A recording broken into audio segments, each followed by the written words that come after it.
here is Firoz. Before I start, just a bit of introduction about myself. I was born in India and came to Singapore in 1996 and decided to make Singapore my home. I really like Singapore, and Nizam briefly mentioned a bit about me in his keynote address. Became a Singaporean in 2003, and we will later talk about integration as to how we. Can people at the back hear me? So I don't need to use the mic. Later, one of our strategies is how to integrate Muslim expatriates with local Muslims in Singapore. And I was very keen, and I think it came perhaps naturally to me. I don't think I made a hell of a lot of effort when I came. But one of the things I did when I came over, and at that time really I was not Singaporean, was I made sure my children went to a local school. They went through the normal system, and today when I look back, I realize I think that was probably a good thing to have done, because they feel, actually in a way they feel more Singaporean than I do. One of my girls was not born in Singapore, the second one was, so she is true Singaporean, but my elder one wasn't. But actually, in fact, when you speak to them, they've gone through the normal stream. The only thing I miss about not being a Singaporean is not having done NS or some of the other things that I cannot relate to. But otherwise, personally, I feel, having been here long enough, I do feel sort of connected from that perspective. That's a bit about me. Before I start, I'll also just get Firoz, my co-head, who's a board member of AMP and has been very, very helpful in coming up with what we've done. So I'll just hear directly from him a bit of his background. Okay, Firoz Rahman. Okay, I'm father of 6. Okay. Actually, I served the board for 4 years before I joined the board last year for some reason. Okay, I work at Shariq, and actually before that was last 9 years ago. We conceptualized the idea of trying to tap the expertise of the expats. How can the expats assist the community in terms of police standing, in terms of assistance in any form of programs we plan to develop. Alright, and these two are great guys. You never see somebody who's so committed actually to assist the local community, which actually I'm very proud of. Inshallah, with this presentation, we have some chartered or strategized a few programs, which we hope we get some buy-in from you. And we want to listen from all you, any ideas that can help to tap the foreign talent coming in for. You aware that the government is trying to bring 25,000 foreigners every year to make up the fertility rate. But we have to make sure that a few of them are Muslims. That's the idea. Right? We can't deny the fact that we need president to keep the engine going, inshallah. Okay, so I think I'm going to do. Yeah, thank you very much. So we start with that. Just in terms of, we've got a good small group, we will keep it really, really informal. Please interact with, give us ideas. What you will see are reasonable concepts which we've debated. As Nizam said, we've been working at the themes and the strategies for a number of years, for 2 years actually. I've been involved for around 2 years, I would say, in coming up with some of this. But I would still say it's work in progress. So I think getting your thoughts around the specifics as to what you feel, some of you obviously clearly are expats and a number of you are not. But from both perspectives, and you will see it's, whilst the name may sound, has got the term expats in it, and we debated long and hard whether we all really wanted to keep it as the Muslim expats panel, but it is about expatriates, it's about locals as well. It's about integration as Nizam said. So please do contribute. In terms of how it's going to work for till probably 12, or we'll see how the things flow, is that I'll present hopefully for 20-25 minutes.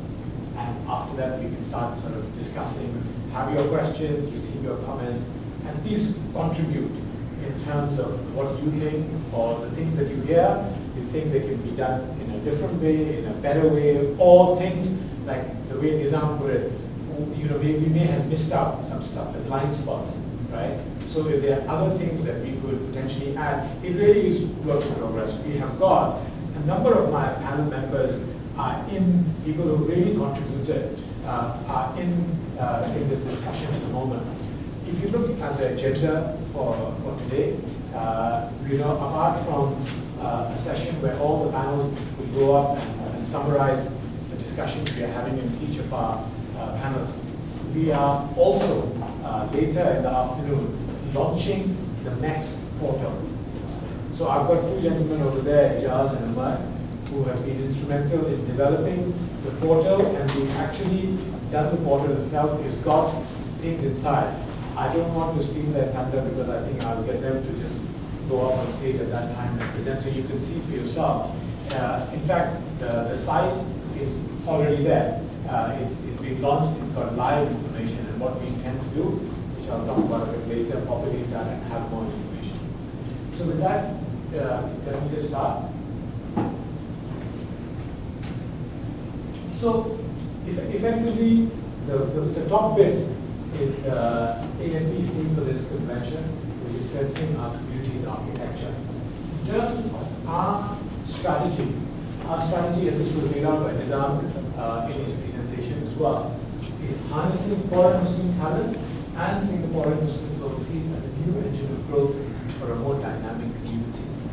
Okay, so our focus on the words harnessing foreign Muslim talent and Singapore Muslim overseas as new heroes. I think the community needs more heroes, more role models, right? So apart from the role models that we already have, I think the expat community has a number of role models. And if you are able to integrate them successfully, which has happened in the past, but not recently, then again that will propel our community to be a more dynamic community. And I think that's the strategy.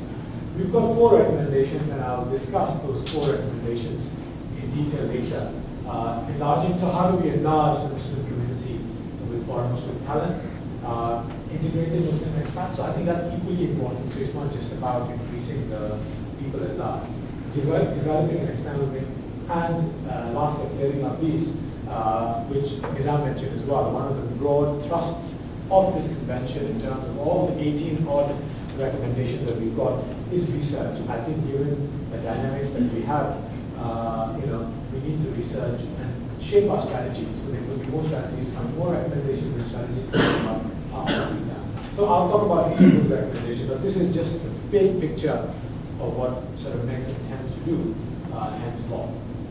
So I think the way we have kind of developed the slide, and I think Nizam did it in a very nice way as well, and I think in a more simple way. I may have a lot of words, but I'll try and keep it simple, is to give you the background as to why we are doing what we're doing. I was just saying to some of you earlier that, if you look at those, some of you may have attended the 2000 convention, perhaps even the 1990 convention. There have been those panels. Some of those panels have been in existence since the very first convention in 1990, whether it's religion or social, etc. But the one new panel is the next panel. And I think that's just driven by dynamics. If you see what has happened in Singapore in the last decade or so, it's very visible, it's very tangible, which is people like myself, and people like Hasnan, people like Umar and Ijaz, etc. You see those people. I remember, years ago in 1996, my mother tongue is Urdu. And when we used to travel in the train, my wife and I would speak in Urdu, which is very close to the Indian language Hindi as well, without any fear that we are talking about. Even the guys standing next to us, they won't understand what we're saying. But today, if you were to go around in the MRT or whatever, you can hear people speak in Urdu. And I think if today I was to have that conversation, there will be a lot of people in the train and elsewhere who will be able to understand. So you can just see in the last 10 years or so, there has been a big change. So let's just talk about that background a bit. Is that Singapore's strategy? I think they've done very good in terms of attracting foreign talent. We talked about, if you look at the positives, Nizam mentioned we are the 9th most expensive city in the world. I think that's on the one hand. But on the other hand, if you were to ask people, in terms of competitiveness, in terms of Singapore as a destination, a lot of people have come to Singapore. For one, I made my choice. Although I was born in India, I studied in England. I trained to be an accountant in England. And I had a choice to stay there and could have potentially all years gone back. But I think having lived in Singapore starting in 1996, I decided to make Singapore my home and then continue to do so. So So Singapore has done very well in terms of attracting foreign talent. Obviously, in its pursuit of remaining globally competitive, it has done that. It's replicated to a great extent what the US did many years ago and continues to do so. Other strategy was, and I think Nizam again mentioned, and those of you may have read this article about TFR yesterday in the Straits Times on page 3 about the declining fertility rate in Singapore. So I think the government has been looking forward, and I used to be a bit skeptical when I used to hear ministers and people say, oh well, we need to get more immigrants, although I am one. But they used to say, oh, we need to get more immigrants to keep the flow and the population together. But actually, I'm kind of convinced because the TFR is so low, and as Nizam mentioned, even for the Malay community. In fact, the Malay community has come down from 2.5 or 6 or whatever in the last 10 years to 1.64 as of the report yesterday. So it's as current as it can be, which is well below the 2.1 which is needed to effectively replace the population that we currently have. All right? And he also mentioned, which is often cited, that we need at least 25,000 new citizens every year to be able to replenish. Otherwise, there will come a time, and I've seen a table presented by someone, that if we don't continue with that 2.1 rate, we will actually the population decrease. Having said that, talking about remaining globally competitive and offsetting declining population, the policy has challenges. And I think it's very obvious. If you read online forums, if you read even in the papers, and more, and we have talked about that, the elections around this time last year, I think that she really manifested lots of challenges, and we are trying to address some of them, which is one of them is about integration, right? And it's from both sides. I think people making strides together. So I think that is presented challenge. What has been the impact of immigration? So we've seen that, as I said, very visible, tangible, everywhere, in shopping malls, MRT, etc. But that has an impact. What is the impact of that on the Muslim population? And what about, obviously you will see, I will talk about, and Nizam mentioned that as well. In terms of Singapore residents, which includes PRs and citizens, only 5% of PRs, in the overall population, so 95% of Singapore citizens and 5% is PRs, which is not the case clearly for other communities. So what that means by implication, again, as Nizam was saying, that in terms of PRs, there has been more PRs from other communities, whilst only 5% is Muslims. So as you can just imagine by implication, if you've got more immigration from other communities, what's been the challenge around preservation of the population, first of all, because that's disproportionately lower, and the identity. Residential population is shrinking in population over in proportion, and I will show you some slides just to confirm that. Although increase in absolute numbers, I think which is a fact. So this is what I was talking about. So if you were to see, this is data. So if you see on the right hand side, this is from the census, age 50 and above in terms of Muslims. The absolute number has increased from 371 to 457 in the last decade. I think that's factual. But what is more telling is, which is what Nizam was focusing on, is this sort of purple line cutting across. So if you look at 1985, 1990, 2000, 2010, as a proportion from 15.7 in 1985, so in the last 25 years, as a proportion it has come down to 14.7. Okay? Now, you can argue, and I've argued it in my own mind, that look, it's not significant because it's from 14.9 to 14.7. But I think in the context of TFR we talked about, and I will talk about that, 1.64 as of 2009, as well as the immigration for Muslims being only 5%, you can just see the trend going. So if you were to fast forward this and do it in 2020, I think it will even be lower. It will be lower. Okay. Let's look at the profile of Muslim resident population. So out of that, effectively, Malays form 83.5. So out of the numbers that I've presented, so they form obviously a greater proportion of the Muslims in Singapore. So the point we have tried to make over here is that as a result of Malays forming a significant portion of the Muslims, we have to look at some of the challenges that are facing them. And some of those in a holistic manner were presented by Nizam earlier this morning. Obviously, there are other communities. So you look at the Chinese, they make up 1.82, which was a pleasant surprise to me. I thought it was much lower.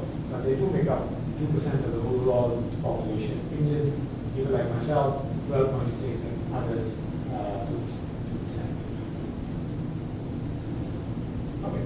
Now, let's look at Malays. Okay.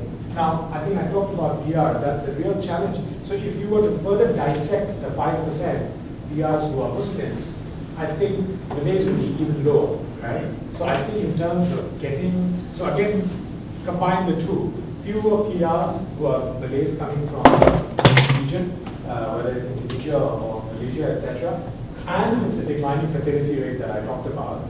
You add the two together, and you see effectively this trend that it is. So again, in terms of proportion, 30.7 today or 2010, based on the data, compared to 35.9. Again, you can argue 0.2%, what's the big fuss.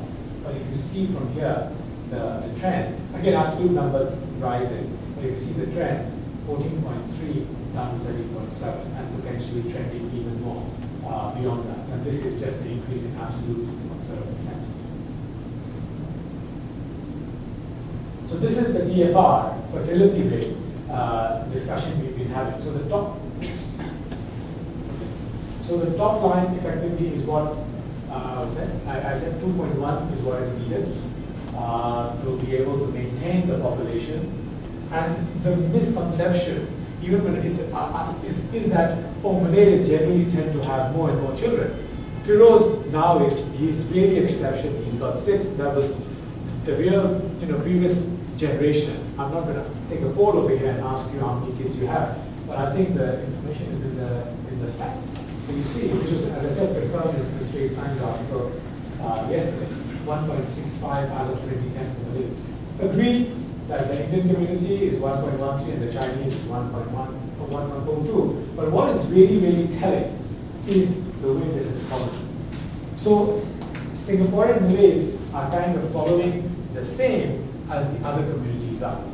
And as I said, the misconception is that there are 4 kids, everyone has 4 kids, etc. You see more people, and therefore invariably Malays have more. But this is fact, that they actually are lower. In fact, they're lower than 2.1. Now, again, as I was saying, if this is because 2.1 is needed to preserve, and you're 1.65 on a go-forward basis, and not enough immigration, what's going to happen? I think that's the question. So what will be the questions to ask? Specifically in relation to the lake with the declining population, cultural and religious impact on the Malay and Muslim, because as I said, 83.5% of the Muslims in Singapore are Malays. If this declining trend continues, and I guess this is a question for all of us, are we comfortable with this? In the panel, we debated this long and hard. Is it about percentage? Is it about proportion? Can we not go on a quality basis that the people that we have, it's about quality rather than quantity? And I think it's a good debate. I personally also felt in a way that, we can have quality and forget about quantity. But I think big picture, and I think that's what in the opening few slides Nizam presented, that it's not just about quality. I think there's more significance to that percentage, right? And as I said, clearly there's more influence of the other communities. So why aren't we getting sort of our share of that? And I was actually, in a way, convinced, not fully I must say, but I was still convinced that actually preserving the percentage is important, over the years. Now let's look, so that's the background around, if you look, I'm just building the background about population, about percentages. Now, as I said, what is also obvious is about foreign Muslim community, albeit, as I said, only 5% overall, but still you see more and more foreign Muslims in Singapore. And example. As I said, Hasnan is another example, and we've got numerous people. Imran over here, who's part of our panel, is another example. However, there's no data to determine the size and profile of Muslims in the foreign time. So it's not, nothing has been done to say, okay, out of so many PRs, it's like this. And I think it's something we want to do as part of our research. Get data around foreign Muslim time. However, social groups of Muslim expat communities is an indicator of their presence. And you will recall, if you may, Nizam presented a slide of different communities, whether it's the Turkish Association, the Singapore Pakistani Association, Bangladeshi Association, the Arab Network. The Indonesians are very, very organized through their embassy. Ibu is over here from Indonesia originally, is an example of that. And they've got a very, very strong and cohesive community. But I think they all kind of work in silos. All of us, I think these expat communities work in silos, potentially. And I think culture binds all of us together, language binds, etc. But again, what is being done to integrate into the program. Interactions, however, are limited. And I always say, see the interaction, a lot of times, that generation, nobody can make out. But previously, and I know the Indian Muslim community as well, they have integrated so much and they have become part of the local Muslim community. But it has not happened in the last 20 years. As I say, I'm an example, it has not happened with me. I'm sure Stan and others will also confirm that. So that's not happening. As I said, growing number of local professionals and students overseas can be turned into an external wing or representatives. So this is where we have recommendations.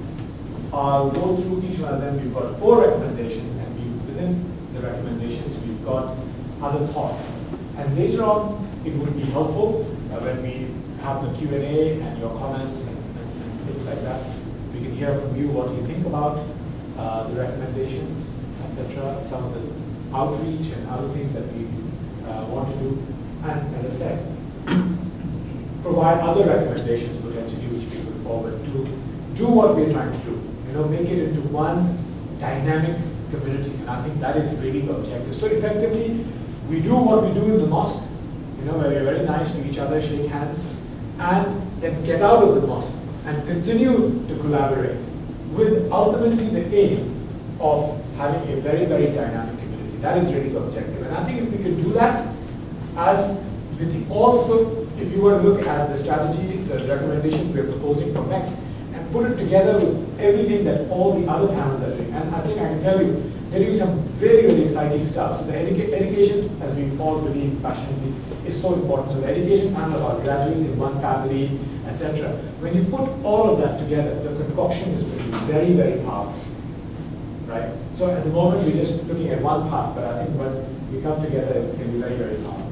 So let's look at the recommendations. The first is how do we enlarge the Singapore Muslim community to grow that greater influence on talent. As I said, only 5% of the overall Muslim community is PR, which is not the case with other communities. How do we get more people? Right? It's not just by calling up people and say, oh, we'll come to Singapore. Another example, I wanted to come, and I decided to stay in Singapore, is simple things like food. When I was studying in England, I had never been to McDonald's. I had never ever been to McDonald's because I knew, even the bun they use, I knew at that time, today I think it may have changed, it was made with lard. I couldn't possibly have that. Right? So I'd never been to McDonald's. I came to Singapore in 1996. I didn't know many people, and this is a story I've related a number of times. Didn't know many people. My wife had been here in Singapore, and she knew someone. She said, oh, why don't you go and meet with this person? Met with that person, and it was late at night. He said, oh, let's go to McDonald's. And we went to McDonald's.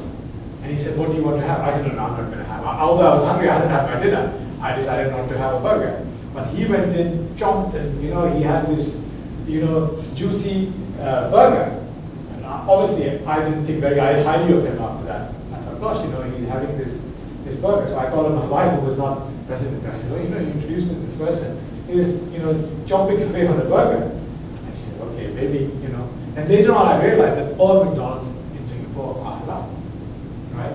Not just McDonald's, most outlets are halal. Now it may be a simple sort of thing, it is important to me, I'm sure it's important to many of us, but those of you, and I'm sure all of us travel, food can be a problem. And in the England of the 1990s, I can tell you, and I've said this before, at that time, there were only very few breads that you could buy which were halal. Even breads and biscuits and many, many things, they were not halal. So to come to a place, today, people who are born here and others, they take it for granted that food in Singapore is halal. And plus there's a level of confidence. You go and ask people and say, look, is this, even though it may not be a halal certified establishment, you go and say, chicken okay? As soon as the guy says it's okay, we go invariably and eat. Take that 20 years ago in England, I remember my brother went into a so-called halal establishment, and ultimately later he was told, no, it's not halal. Okay. So, Singapore is a great place. Just, if I was to just look at it very micro. But what is being done to communicate, right, that it's a good place, how can we attract more people? So what we intend to do, what we're suggesting, is to build a consortium of networks.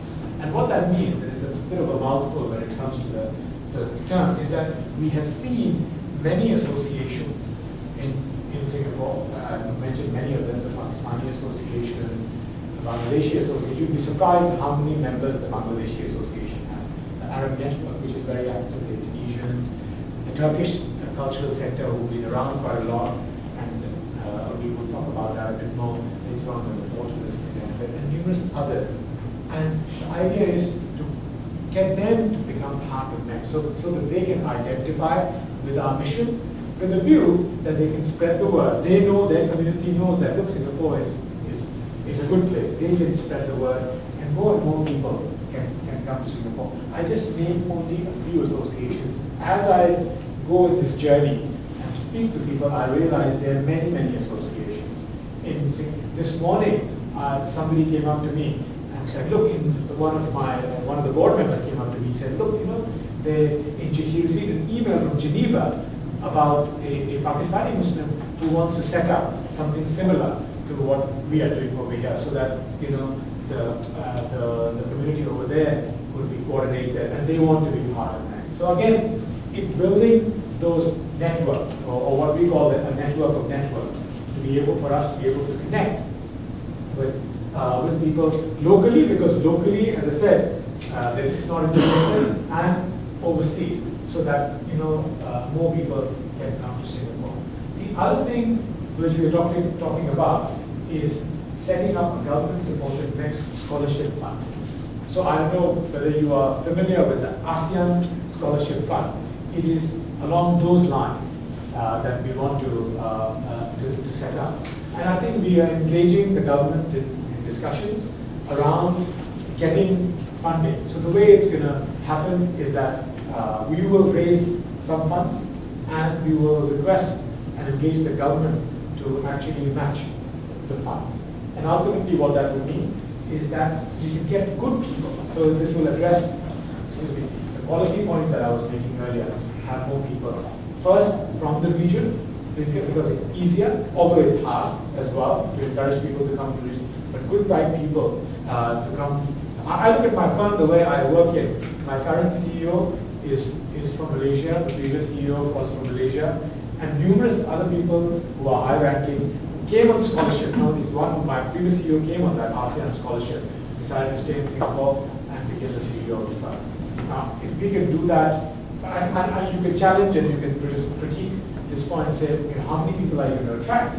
And it could be few, but I think it'll be better than what it is right now. I think that's the beauty of it, that we can have more people. So that's the first recommendation. Let me just move on to the second one. So the first one was increasing the size of the Muslim community in Singapore.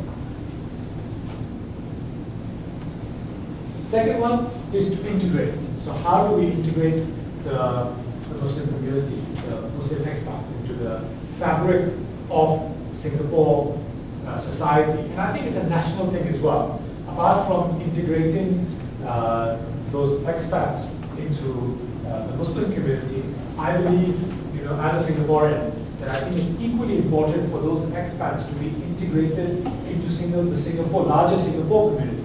And this was one of the challenges, as I said, which came out in the elections. Never used to be there, it used to simmer. But I think post-elections, it has been a major issue. And my friends now obviously talk about, even symbolic things like school fees, P1, primary school fees have gone up, secondary fees, JC, etc. And the government is actively making that distinction between PRs and Singaporeans. So how do we integrate? So we've got a couple of strategies, a couple of recommendations, a couple of things that we want to do. First is an online portal that we have actually developed, which will be launched later by Ijaz and Umar in the late afternoon. For expat social networking and integration with the local Muslim community. So we've developed, as I say, a website already. Maybe we can give the website address now if you want to. Later you want to. What is the website, Ijaz? xsdsg.sg. So if, those of you who got 3G or whatever phones, if you want, you can go mexsg.sg. It's a website already. You would be able to, I'm just kind of stealing his thunder, but I thought I might as well let you know, give you a sneak preview of what it is. And you can serve that. It's got some basic information at the moment, and we will populate more as we get ideas from the likes of yourself and as we build and spread the word around things. So what that would mean, and the information that again Jaz and Umar will talk about later on, is basic things, whether it's mosques, whether it's halal food outlets, it's community events, things that are happening, and then a portal where people can connect with each other. Now, it's not just that portal or that site that I've just mentioned to you. It's not just about people locally over here doing stuff, but I think it will be a window to the people, the Muslims outside of the world who potentially want to emigrate to Singapore, because they can see how vibrant and dynamic the Muslim community, in particular the expat community in Singapore, they will be attracted. A lot of people these days, as we know, including Singaporean Malay Muslims, have choices. They're educated, lots of them emigrate. Likewise, with a lot of young people, they have choices. So the question is, in that competitive environment, how can Singapore stand out where a foreign Muslim qualified fellow wants to make a choice about where he wants to go? Why does he want to come to Singapore? Why does he can go anywhere if he's educated. So the question is, can we through this portal give him enough information, see how effectively sell Singapore to him and or her, and for them to make Singapore their home, the way people like myself and Hasnain have done. The other thing we want to do in terms of integration is to involve top Muslim expats as role models. As I said, where will the new heroes come from? How many I know the local Muslims know of expats, but do they know that they are at such high position and can make that change? And those expats, I'm sure, would be willing, as Muslims, to be able to contribute. So even simple things, but whether it's mentorship, where if you've got a Muslim CEO of a bank or a large multinational organization and is prepared to spend time, I think time is the most valuable, is prepared to spend time and mentor, coach, be a role model for the local Muslim community. Can that be done? And that has not been done. The other thing, which was originally Umar's idea, who's sitting over there in the corner, is to run workshops. Effectively for these top Muslim talent to come and give workshops. Again, present their journey, or in their area of expertise. They can that can be done. It's a networking events. I think that could be quite powerful and could attract people. Plus local the integrated with the local community. The other thing, which is a challenge I want to give to the expats, is that the expats also need to take that first foot forward and come and do their bit to integrate with the local Muslim community. Because I feel, and I know that as a part of my little micro community, is that I don't want to step out of that sometimes. I'm just so comfortable with my little cultural background, with my language, with talking about where I come from, etc., that I don't want to move and go into a common space where I interact with the locals, as I say, again, outside of the mosque. All right? So I think this is a challenge, or a request, I would say, to the expat communities to do their bit for the sake of the Ummah, I would say, as follows. So that's recommendation 2. Recommendation 3 is developing an external wing to Singapore Muslims overseas. Again, this was mentioned by Nizam as well. There are many Singaporean Muslims who are studying overseas, right? Again, they have choices. They can decide, a lot of them, in particular in Australia and the UK, etc., they decide after having studied there, they find a job, etc., they don't want to come back. Okay? I think immigration is a fact of life, in and out. You cannot stop that. You can only see how the flow goes. But the question is, all those people who, whilst so many people are coming and wanting to come to Singapore, it seems like overpopulated at the moment when you look at MRTs and shopping malls, etc., etc. The question is, why are Singaporean Muslims wanting to emigrate? Right? But we're not going to stop them. But can those people in different countries can identify with the next sort of mission? So we want to form chapters overseas. We've already done that in Melbourne, or in that sense where there's a thriving Malay Muslim community from Singapore. So that even though, and you can read the journal where we talk more about this, the idea is that, okay, even if they don't want to come to Singapore, but potentially they don't give up their citizenship, and then can do things for and identify with the Singaporean Muslims over here locally, so that again connectivity sort of remains. And as I said, there are Singaporean Muslims pretty much in many countries, so they can be the spokesperson for next overseas. And last but not least is research and population and migration issues. So RIMA, whether it is through RIMA or we've got within AMP, we've got very talented and qualified people, PhDs, etc., who can help us do a study about really understanding. And what I had in mind, and this is slightly conceptual at the moment because this is something we have not done at all. Although broadly, in terms of the two studies that Nizam talked about, the black box and Shariq, a bit has been done, but it's more demographics and a bit of perception. But I think what we want to do is a bit more focused research, going deep into perception, like what happened in the election, the perception of local Muslims, of foreign Muslims, right? And vice versa. I think it's important to do it the other way around with the expats, and then develop something to address that, if there is a concern. Again, around integration. The other thing potentially could be is about why do, as I mentioned earlier, why do Malays, Singaporean Malays in particular, emigrate, in particular to Perth and Melbourne? Why do they want to do that? Right? We want to understand that. And is there something that MEX can do to address that? Going back to the original slide I had about our population diminishing as a proportion, we are not getting our share of PRs, etc. So how can we address that? So we want to be able to do that. So those are the 4 recommendations that we've got. Let me just do a check on time. It's 10 past 11.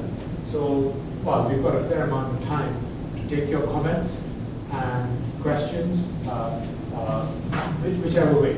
So let's just keep it informal. I wanted to do this presentation, take it slightly longer than I would have thought.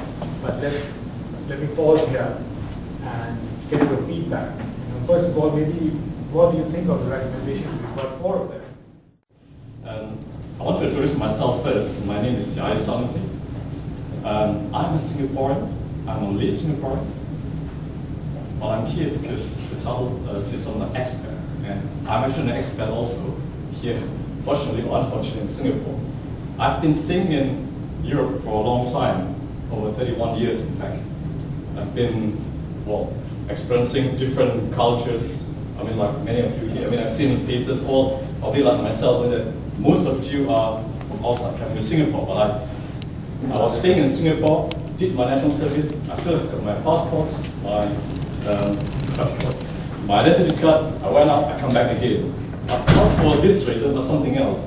The things that I do not know, and I question also why people. I mean, your last question: why Malays like me? Some want to, or many would like to emigrate, whatever it is, for some reason, probably. I think the answers are already mentioned all the time here, basically. It's not something hidden, it's there. Because we always mention, the role model is always, whether here or down there, it's always money. That's the thing which we do not hear, but say economics, we heard about CEOs, we heard about actually performance, basically. Formula One, very fun. But actually, I do not come here to look at Formula One. And to me, it's nothing. All the, what I call the monies, the glasses still here, doesn't mean to me anything. Because after 31 years of staying outside, I come back to see actually how this Malay culture grows, basically. And I want to sit back and see, like, okay, what has developed after 31 years? I mean, I come back once in a while because of my business and things like that, but basically I think that I don't feel at home here. So the question is actually there, answered, basically. I do not feel at home here. I'm only an expat. I mean, I live well, basically. I live well outside. I live well here also, but it's not my home. What should I come back to? I mean, it's the thing where you want to see, after a long time, you want to come back, you want to feel at home. You do not. I have my home somewhere else. Well, I can tell you, I stayed 31 years around about in Germany. It's not my culture. I still have my Singapore identity card. I feel well also. I have my family there, 3 kids. Difficult. But I say, look, actually after coming back here, I found actually quite good because I found some friends here, and it's nice to be here because it's the Malay are fighting. They're fighting for the rights. They want to do this and that, and somehow it's helped, somehow it's not helped also, which is good also. And I see that why I say this to you is because many of you experts, like myself probably also, we have the financial means of it. And what I think is that one of the way we could help, well, I see myself, I feel I'm part of the Malay society here, is to, because like I said, the answer is dollars and cents basically, and positions like you, I'm not too sure, many of you having very good positions, you could help, you can give, I mean like, what we call it as an exemplary thing, it's fine, because many people look up, like in Singapore, unfortunately, but it's like that. For me, I'm not. My family are not interested in all this thing. We say, right, okay, we want to have a peaceful life, we want to have a good life, we want to have a meaningful life in terms of your soul and not what you wear, what you drive, or what cars we have. For me, it's nothing. I'm not interested in all that. So basically, it's good to have that also, but to me, if you do not inculcate, people here say, okay, but there are other things in life which are more important than just dollars and cents, then they would come back. And I would come back also if the situation is right. But at the moment, I'm not too sure. Because I said, okay, it's fine. I would help also.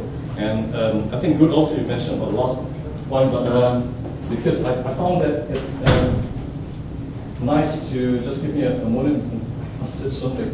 Probably you can distribute. These are the,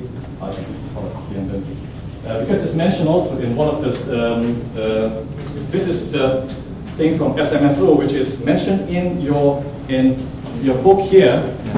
It's what do you call it? A Muslim student overseas.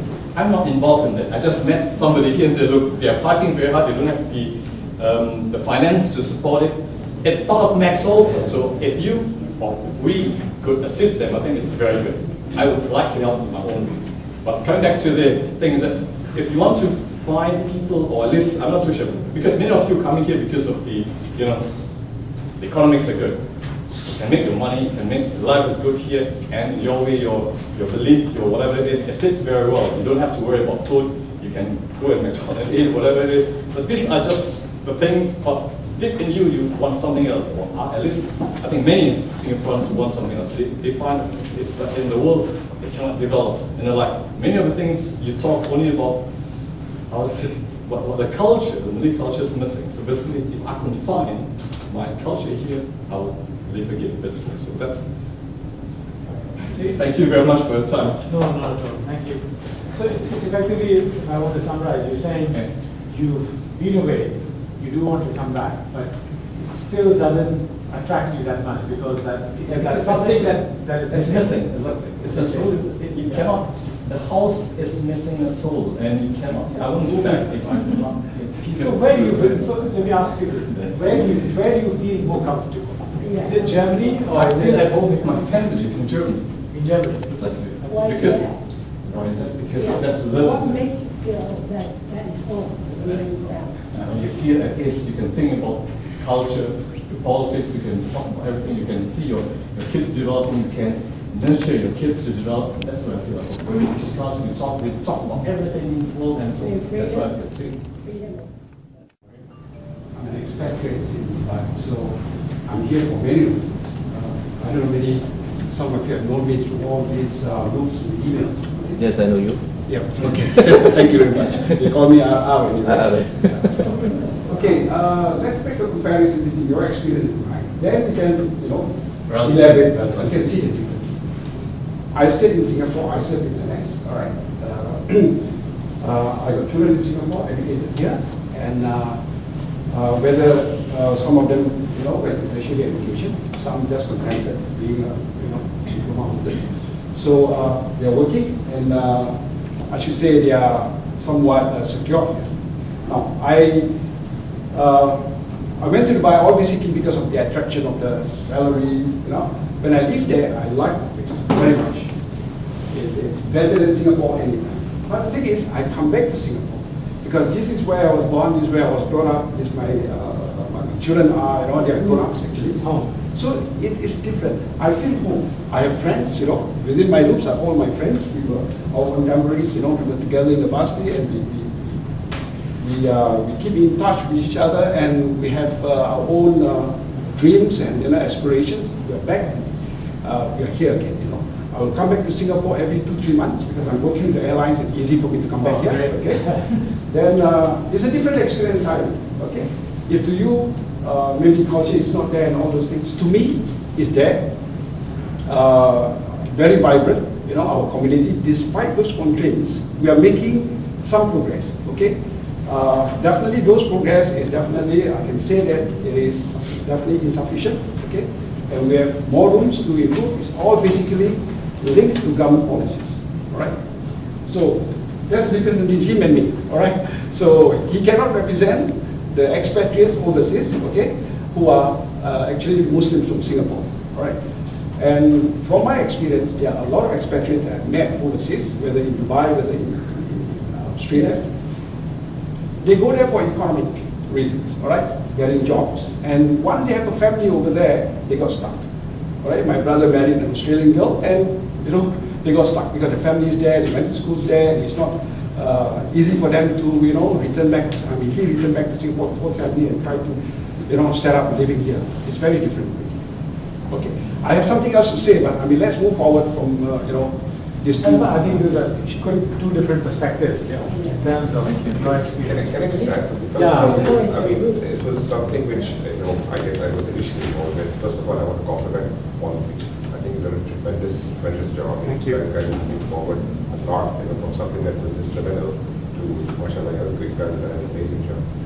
So it's great, and I think all the elements that you pointed out are, it's all implemented. You can't build, fabulous balance in a day. And these are all elements which can be measurably changed and incrementally have an impact. And as you very rightly pointed out, I think it's all about trends, and the trends actually are quite challenging, and they need to be taken very seriously, and the action needs to be now and they have to be reversed. And so I entirely agree. So the brothers here, I have a different experience again, and I've been in Singapore now for 3 years. I'm originally from Pakistan. I'm a Singapore citizen. My kids really do like service here, and they all move like you. And I exactly mirror your views in terms of sending them to local schools, because that's been, I think, one of the smartest things that we did. And for me, I had the opportunity of working briefly in the Middle East, then coming back to Singapore. And I agree with the brother that there are challenges, of course.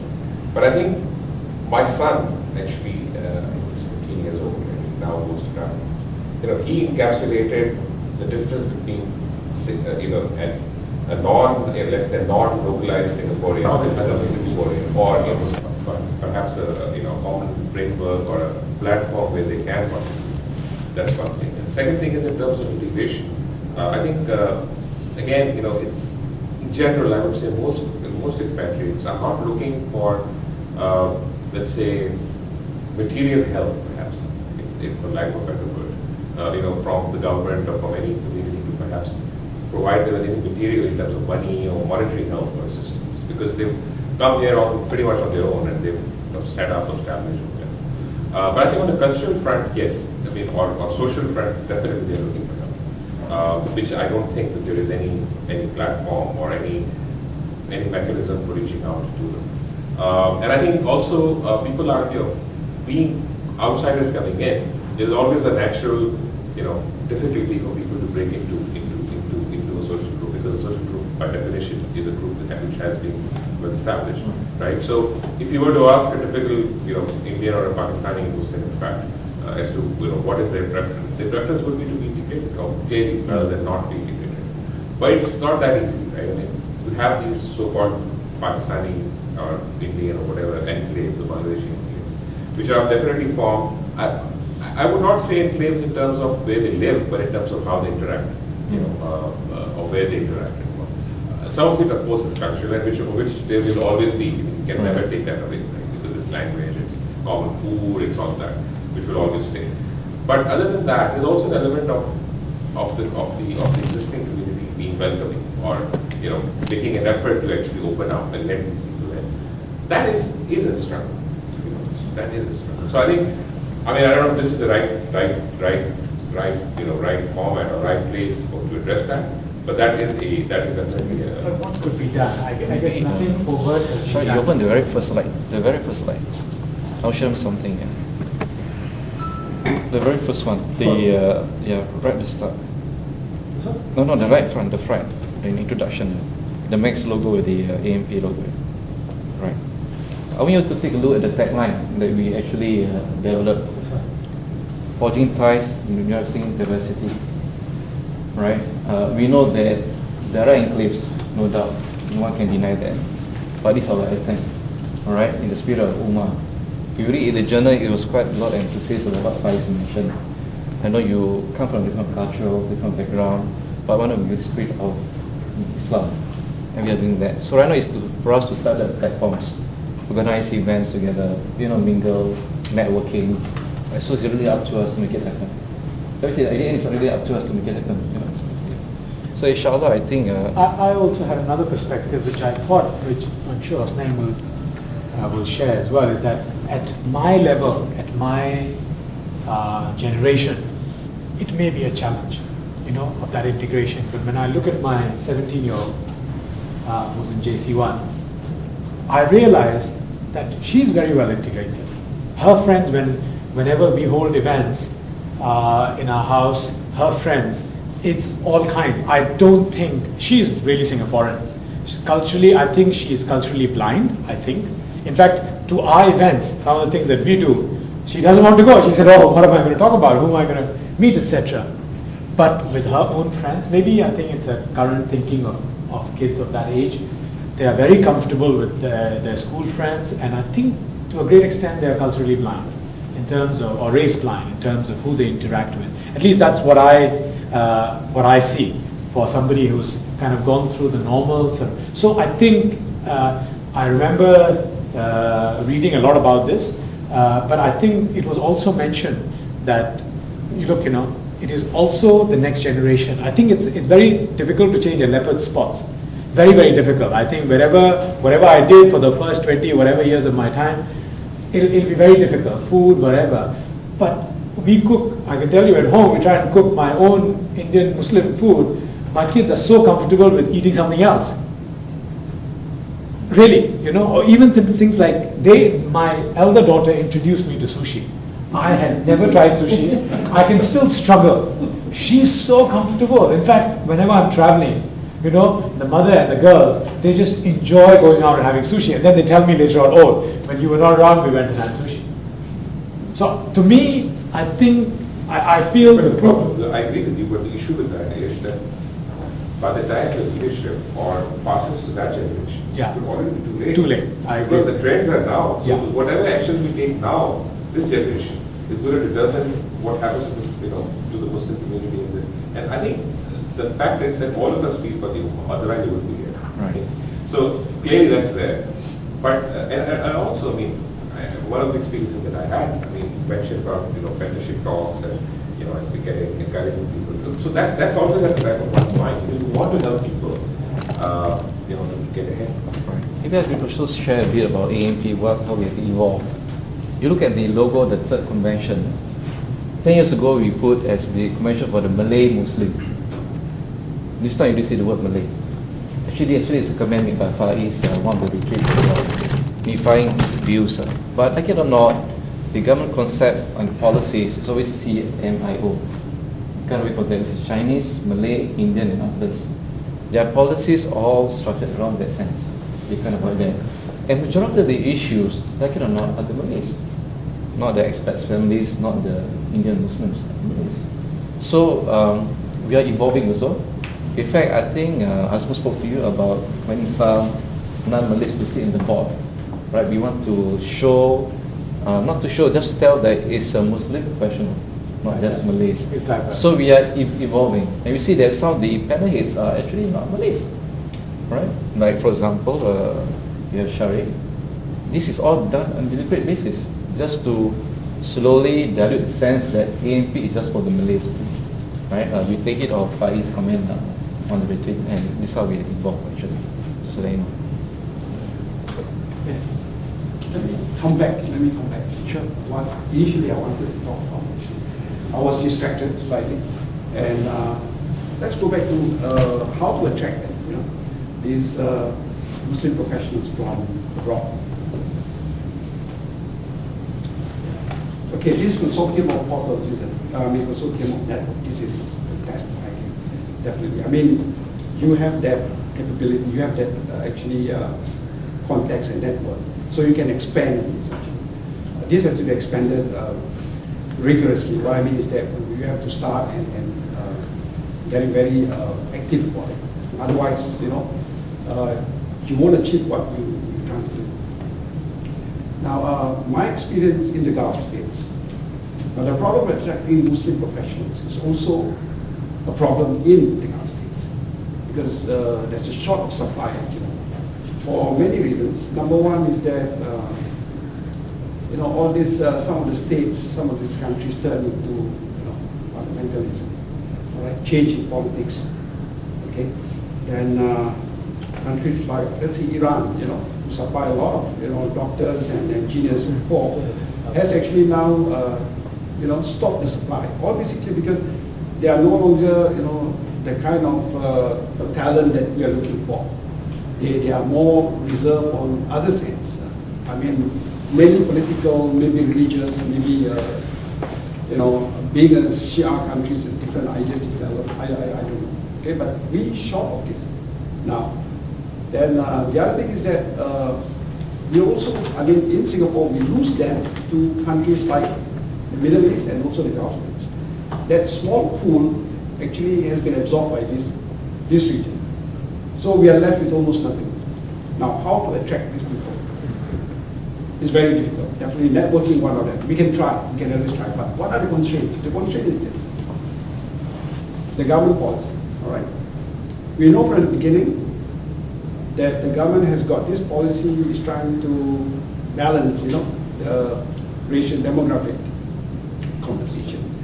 Because they were seeing that the high birth rates of the Malays and the low birth rates of the non-Malays, especially Chinese, then in a certain number of years, then we're going to have a very significant amount of Malays that would pose some security threat. This is very open.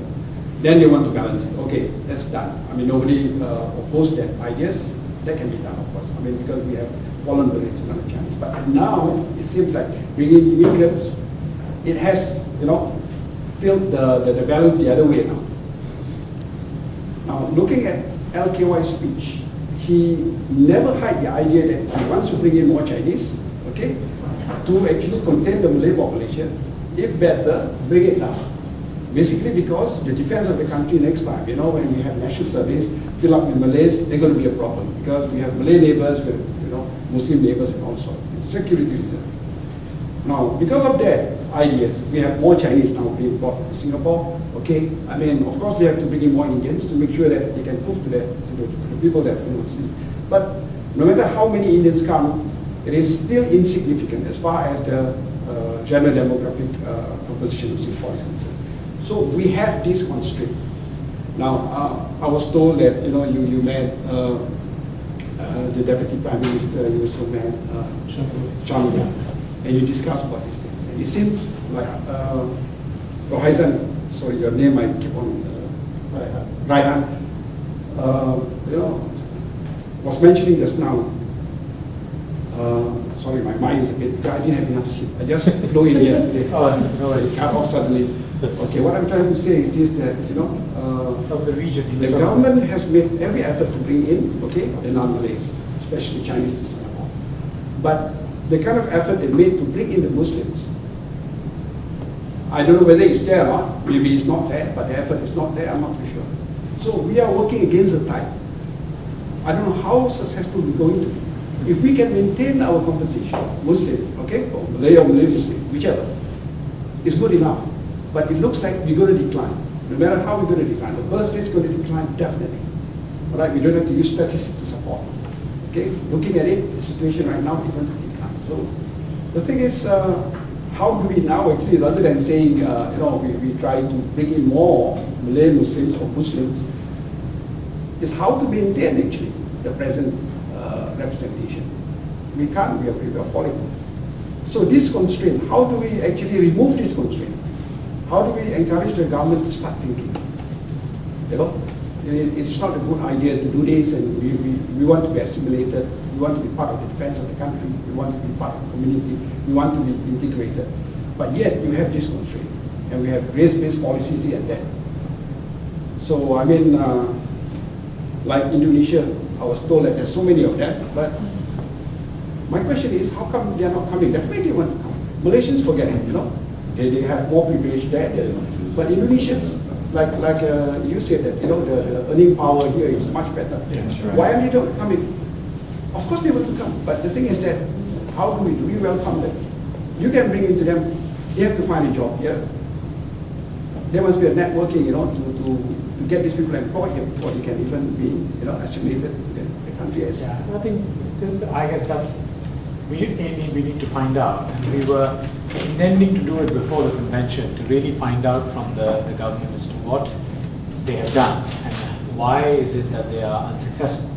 Because I think the often cited comment is that we've tried and we've not been successful to be able to get people from the region.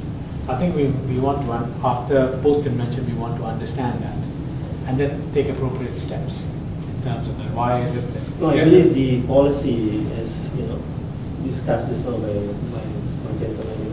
That one you need to take up with the government. Yeah. Because it could be a policy, if it's a policy thing that is slightly at a higher level, and it'll have to be addressed, I think at a slightly higher level as to why... Anecdotally, I'm aware of people who bring here, and who actually very well with jobs, who apply for PR and everything. Yeah. So I think specifically when we met with Mr. Theo, we raised that, and there were individuals from my panel who raised that. And I think he raised certain, he made comments about, why the government policy is like that, which I think is to some extent understandable. But I think specifically about whether it's from the region or Indonesia, because the comment that is being made is that they have done something but they've been unsuccessful. If you see what I mean, I think that will address whatever they do. Equally, we've seen challenges within the local community. So the question is, when I talk about dynamic community, or when we discuss this strategy, I think that's what we had in mind. We've got big differences. It's the Gini coefficient that Nizam talked about. It's more apparent in probably the Muslim community, because you've got, significant sort of variation. So what can be done where it's a win-win situation? What we're looking for is a win-win situation, both for the expats, where there's integration for them, so that they can be connected to the... So it's not just about going to the mosque, saying your prayers and coming up, right? But being with the... And maybe to some extent, because they benefited from the fact... I look at it, I've actually benefited a hell of a lot by coming to Singapore, economically as well as in many ways. If I've benefited from the fact I think to some extent it's beholden on me to give that back to the community, especially when the community, the rest of the community, is clearly on average very different from what I am. And I say this from an Ummah perspective. And I think to your point, I would just add one point completely, is that I, perhaps an outsider, see the potential. Yeah. That I see that there's so much that can be done here. So I just want to try to show that there is practically a lot more that this community can and should do. Yeah. That's my perspective. I think nothing has been done, you see. Yeah, but then how do you visualize it? I mean, say if it is fully integrated, how do you see the numbers?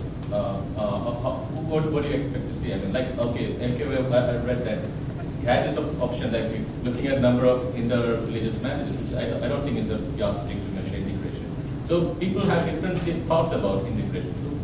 So, okay, at least say if all our objectives are met at least 80%, how does it look? How does it look in numbers? I think it's more than numbers. It's okay, not I about mean, numbers. I think that's it's just probably basically, I think there are many KPIs. You saw the KPIs that Nizam presented about the average salaries. I'm sorry, I was late for this. Yeah. So I think this has an impact on social aspects. If you look at the number of graduates, to give you an example, the expat community invariably would be more than 5.1% of their family members going to university. At the moment in Singapore, it's Malays actually, 5.1% Malays go to university. Clearly that is a difference. So I think with integration, with having role models, I believe that you can increase the game. Right? You talk about whatever marriages. I really like, again I go back and I've got lots and lots of friends again from the Indian community. They, as I said earlier, they've become part of that community. Today it would be very difficult to say whether they come from Kerala or Tamil Nadu or whether they are actually local Malays. Very difficult. And I think to some extent, people like Shariq, myself, yourself, all of us, we are in this conversation, in this discussion for two reasons. One is because people within the Malay community feel that we can add value, right? So that's one thing. So it's not our thing. Yeah, I guess at some level we wanted to contribute, but I think it's people like and Firoz and Jan that you mentioned and Nizam who feel that this community of Muslim expats who come in who have done relatively well should be part of this community and should contribute. So it's your question. I mean, I think it's the other way around. You're on the other side of the mirror. Where people who can contribute. So I think the answer to that question is that if you look at the statistics, they speak for themselves, right? So the idea is that whatever way we can, and are able to alleviate those statistics and put them more at par at where the rest of Singapore is going is the way I see it.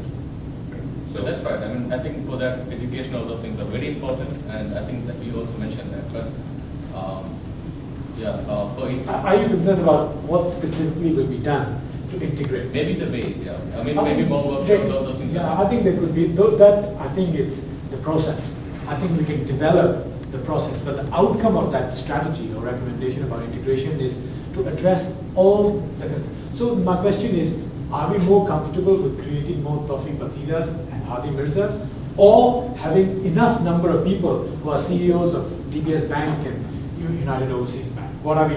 I think we need those nice, singers and sprinters and football players. But are we comfortable? Is the community over here comfortable having an overrepresentation in the Singapore football team, or being graduates and being exemplary professionals in their field, lawyers and accountants and doctors? So the example I often give is, my wife is a doctor, she works in SGH. If you enter SGH, it's a big board of all the top consultants, all right, doctors, okay? You can literally go down the list and see how many Muslims or Malays they are. There's only Fatima Latif. And there's a gentleman who heads up geriatric medicine, his name is Qasir Mahmood, he's a Bangladeshi. You can find many Indians and you can see. So my question is, that's what we're trying to do. Yeah, okay, but then that's different from, little bit different from integration, but finally that's... No, but ultimately that's the objective. How can we get, how can we get more of the local community to go, generally, and there was in one of our discussions, Faiz was there was a Malay doctor. How many doctors do you find? How many lawyers? I look at my profession. In my accounting profession, I can literally count in my office how many Singaporean Muslims who work in my office. Some of them start off, they leave after that. So I would like to identify, find out why do they leave. I think I think it's the outcome that we're interested in. The process about whether we do it through talks or whether we do a rara that look, there's the same ummah and therefore you should contribute, etc. My question, challenge back to you is that as a Muslim, what can we do since we benefited from this being in Singapore? What can we do to help when we see there are problems? And I think you will acknowledge that visibly, tangibly, optically, there are problems. Right? Okay. Actually, I am a bit confused. What is really what our objective is? Sorry, say it again.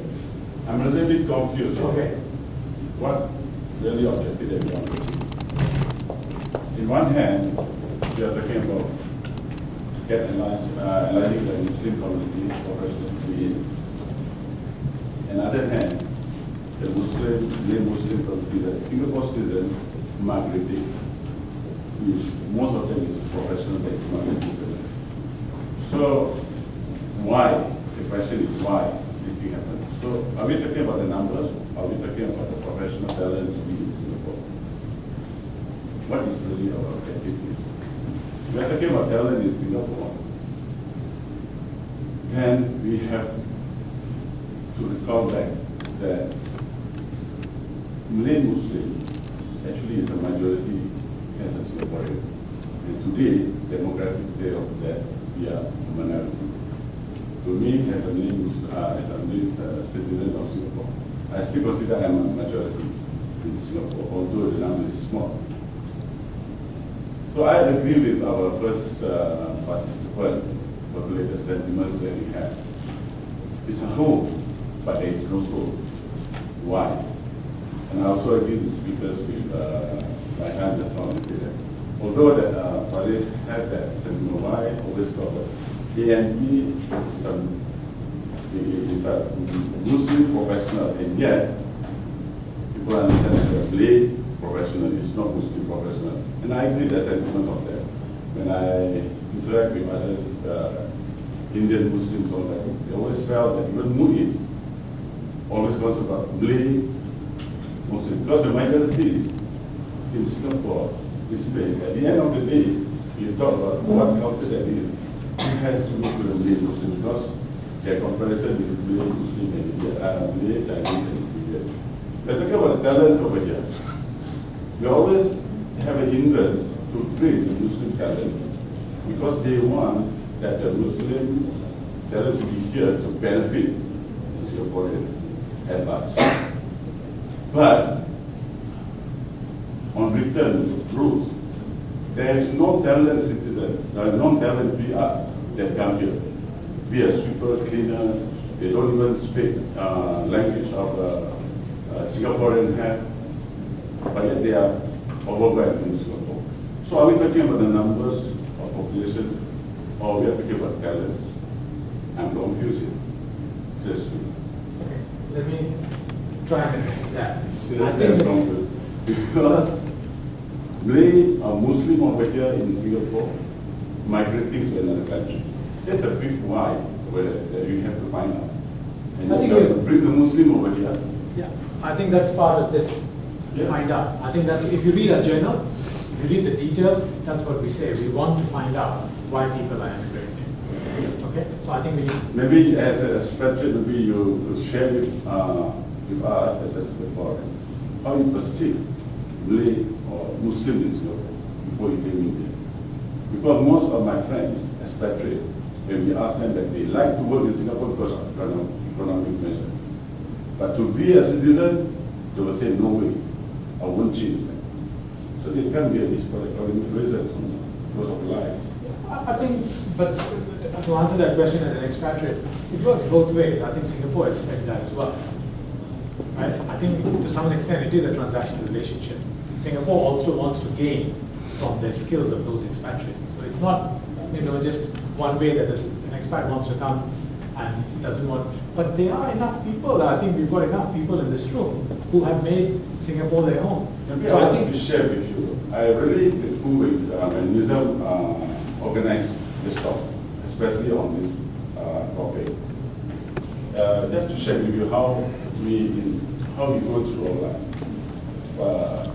I'm not representing all Malay Muslims, but I'm talking of my personal opinion. Previously, when we have the numbers of Malays, I mean the demographic source there is leverage equivalent to other religions.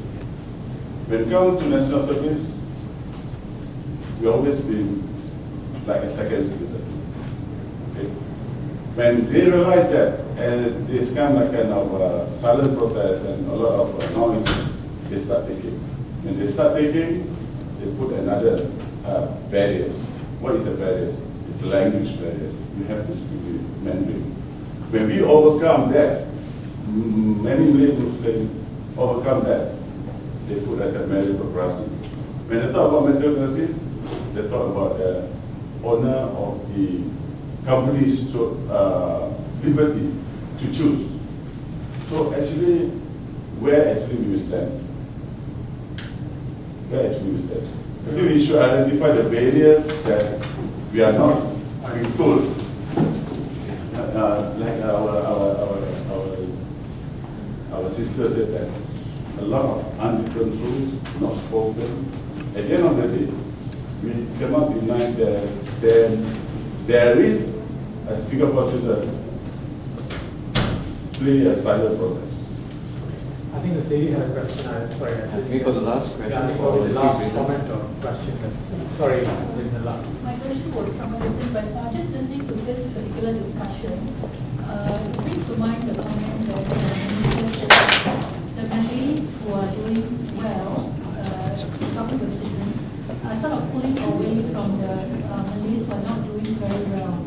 So if you look at the Muslim expats, you come in here and you of course inject your expertise and you raise up the community as a whole. To what extent, as the question will arise, to what extent you will feel connected with the people that you're trying to help? Because already amongst the Malays, there are observations that there is disconnect. And for you, the disconnect likely will be greater. So your comments on that. But the original question that I had was actually very basic. That was, we talk about Muslim expatriates. I guess you guys would know the statistics better, but we're all outsiders. So I'd like to know, when you talk about the Muslim expatriates, what kind of cultural groups are you talking about? We heard a little bit about how the kids are integrating better than people who are 40, 50, and so on. Are there segments that are integrating at different speeds and different levels, like the women? What about the women in the expatriate community? What roles do they play, so when we do a segmentation in terms of people of different ages, people of different ethnic groups, people, men, women, and so on, are there differences at the integration level and, at that level, instead of talking very generally about Muslim? I think for the second question and half, we are not aware of, we don't have the data. I think again it's anecdotal, that there are different associations, there are different groups, etc. And I think there are different levels of integration. I don't think there's any data available. As we said, the whole strategy is that there's nothing visibly that has been done to address this. So I think the first question is an interesting question, and I've thought about that quite a bit, that there's already, like you said, within the Malay community, the ones who are doing well and not doing so well, there's a disparity. How do they expand? And I can say I'm a living testament of that. So I think to be able to say, and I was asked, it was at one phone conversation that Dasnain had, to come and do this, and I agreed to do this. So I would say that I think spreading that message across, the fact that we all say La ilaha illallah, I think that would be the rally, to me, as a Muslim, would be the rallying thing. Now, that may sound a bit, why would anybody do that? I think that would be the idea, because I believe, to a greater extent, that the locals have more to benefit than the expats. The expats can continue to live in silos the way they are. They're comfortable with their whatever. So I think the question should be coming from the expats. And I've asked that question of myself. What is it in for me to be doing this, you ask me that question. And I would say, actually, I'm very comfortable with what I have. Equally, I could be comfortable to a great extent, maybe not at this age, to go and work somewhere else.